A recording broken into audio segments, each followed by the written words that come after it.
folks, welcome back to another impressive episode of Whining About Pest Control. If you're new here, I am Shelby Hartzer of 360 Pest Consulting, and as I was trying to figure out a topic for this week, I realized that we've never really delved into IPM. I've talked about the components, but not IPM as a whole, as a standalone topic.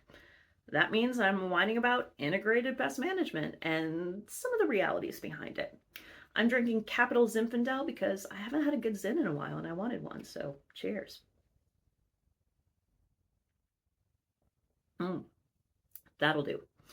Okay, IPM. The basic concept of integrated pest management is to use multiple tools and integrate them to manage pest populations.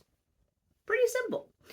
However, IPM was first developed for agriculture, and that is quite different from urban pest control. To simplify things a little bit, it dealt with inspecting the crops for pests, all good so far, monitoring over time to see any changes, still great, and treating when necessary.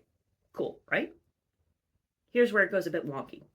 In crops like corn, soybean, wheat, whatever, there is an economic threshold. This is where pest counts rise, and at a certain point, the damage from those pests to the crops is more than the cost of treating. For example, say you have 10 insects. Those 10 insects cause $20 worth of damage. A pesticide treatment costs $50. So at this point, you can wait until you reach a threshold of about 25 insects, and then it becomes economically worth it to do that pesticide treatment. Let's whine about how that transfers over to pests in homes or businesses. As mentioned already, we want to inspect, we want to count, see what their numbers are doing, and we want to treat when necessary.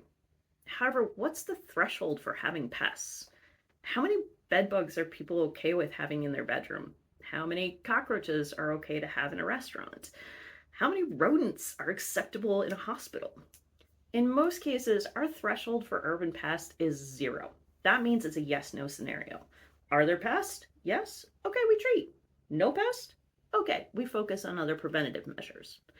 This brings up a big difference when it comes to IPM. In agriculture, we don't talk about sanitation or exclusion. There's no cleaning up in a cotton field or keeping them out of an apple orchard. In structures, we can clean up food sources and habitat. We can seal up openings to keep the pests out. While you technically can physically remove pests from, say, a strawberry field, it's not practical.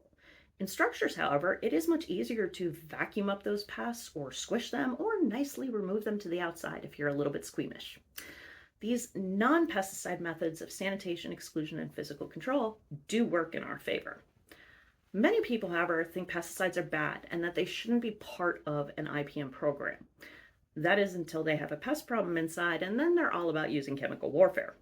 Using pesticides is part of an IPM program, but more importantly, using them in limited amounts with limited possible interactions with non-targets is what we're aiming for.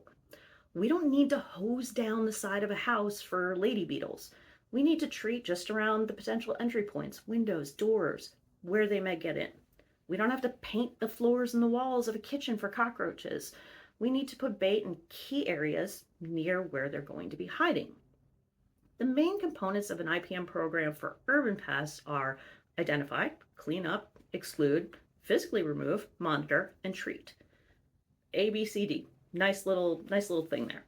In theory, that's great. It works. In reality, people want the pests out and they want them out fast. To complicate this even more, sometimes you just can't do exclusion. It's impossible to have perfect sanitation with absolutely no food.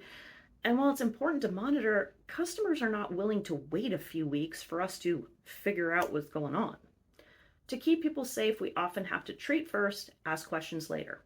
That doesn't mean that we shouldn't ask those questions later. A successful strategy will include those follow-ups where we can really drill down to find the underlying conditions, incorporate more tools, and even see if our current strategy is working or not. No matter what, the days of whipping out your can of DDT and spraying the house or flooding your lawn with chlordane are over, and that's a good thing.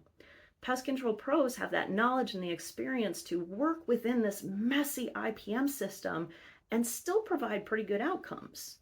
And if you want some help dealing with this messiness of IPM, contact me. I can help. Until then, grab a glass, treat only when needed, and whine to me about IPM. Hit all the buttons down below, and until next time, cheers to impressive IPM.